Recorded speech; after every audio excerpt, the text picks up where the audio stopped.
السلام علیکم میرے دوستوں، بھائیوں اور بہنوں، آج جمعۃ الوداع ہے اور یہ رمضان المبارک کا آخری جمعہ ہے، اور پھر ہمارے پاس بھی اللہ رب العزت کو راضی کرنے کے لیے یہ آخری موقع ہے۔ میرے عزیزوں، میرے بھائیوں، میری بہنوں، ابھی بھی وقت ہے، اپنے رب کو منا لیں، راضی کر لیں۔ اگر یہ گھڑیاں بھی گزر گئی تو سوائے پچھتاوے کے ہمارے ہاتھ کچھ نہیں آئے گا، پھر ہماری زبان پر یہی لفظ رہے گا، کاش جمعۃ الوداع کے دن میں اپنے رب کے سامنے جھک جاتا، اپنے رب کو رو رو کر منا لیتا تو اللہ میرے تمام گناہوں کو معاف کر دیتا۔ تو میرے عزیزوں، میرے بھائیوں، میری بہنوں، ابھی موقع ہے، جمعۃ الوداع کا دن بھی آپ کے پاس ہے اور پھر لیلۃ الجائزہ کی رات بھی آپ کے پاس ہے۔ چاہے تو آپ آج اس آخری جمعہ نماز عصر سے پہلے پہلے یہ 2 قضائی عمری کے نوافل ادا کر لیں، یا پھر اگر آپ کو موقع نہ ملے، وقت نہ ملے، تو پھر لیلۃ الجائزہ یعنی کہ آج رات آپ یہ 2 نوافل ادا کر سکتے ہیں۔ میرے عزیزوں، میرے بھائیوں، میری بہنوں، ایسے موقع زندگی میں بار بار نہیں ملتے۔ پتہ نہیں زندگی میں دوبارہ رمضان کا مہینہ نصیب ہو یا نہ ہو،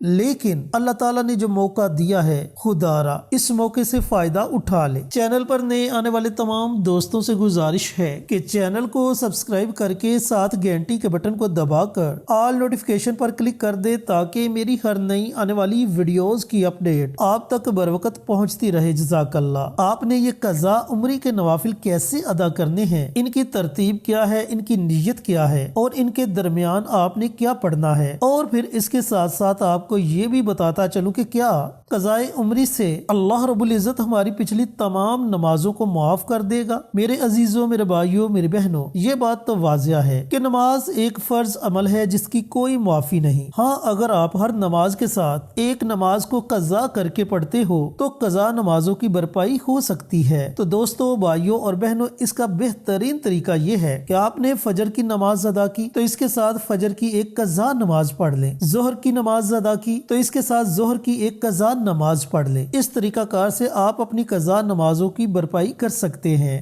اب سوال یہ پیدا ہوتا ہے کہ قضائی عمری کے نوافل ہم نے کس لیے ادا کرنے ہیں، ان نوافل کو پڑھنے سے ہمیں کیا فائدہ ہوگا؟ میرے عزیزوں، میرے بھائیوں، میری بہنوں، ہم انسان ہیں، خطا کار ہیں، ہم سے زندگی میں کوئی نہ کوئی گناہ سرزد ہو جاتا ہے۔ کسی کا دل دکھا دیا، کسی کا قرض واپس نہ کیا، والدین کی نافرمانی کی، یعنی کہ قدم قدم پر کوئی نہ کوئی چھوٹے سے چھوٹا گناہ کر بیٹھتے ہیں، اور پھر کچھ ایسے گناہ کر بیٹھتے ہیں جن کا ہمیں علم تک نہیں ہوتا۔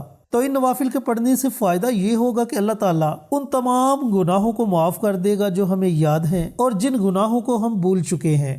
لیکن شرط یہ ہے کہ ان نوافل کو آپ نے پکی نیت اور یقین کے ساتھ پڑھنا ہے، تبھی آپ کو ان نوافل کے پڑھنے کا فائدہ ہوگا، اور آئندہ کے لیے آپ نے سچی توبہ کرنی ہے۔ عمل کی طرف بڑھنے سے پہلے اگر آپ کی انگلیوں میں درد نہ ہو تو ایک چھوٹی سی گزارش ہے، کمنٹ باکس میں استغفر اللہ ضرور لکھیں۔ دیکھیں دوستو، یہ آخری موقع ہے، کیوں نہ ہم سچے دل سے اللہ رب العزت کی ذات سے توبہ کر لیں۔ جب آپ کمنٹ باکس میں استغفر اللہ لکھیں گے تو یہ عمل ہم سب کے لیے صدقہ جاریہ بن جائے گا، اور پھر یہ عمل بروز قیامت ہمیں فائدہ دے گا۔ لہٰذا نیکی کے ایسے چھوٹے چھوٹے کاموں میں ضرور حصہ لیا کریں۔ اب بڑھتے ہیں عمل کی طرف۔ تو دوستو، بھائیوں اور بہنوں، آج جمعۃ المبارک کے دن نماز عصر سے پہلے پہلے آپ نے یہ 2 نوافل ادا کرنے ہیں، اور ان کے ساتھ 2 بڑی ہی طاقتور دعائیں ہیں، ان دعاؤں کو پڑھنا ہے۔ لیکن اگر آپ کے پاس وقت کم ہے، آپ عصر سے پہلے یہ نوافل ادا نہیں کر سکتے، تو پھر آج کی رات بھی بڑی مبارک رات ہے، اللہ رب العزت کی طرف سے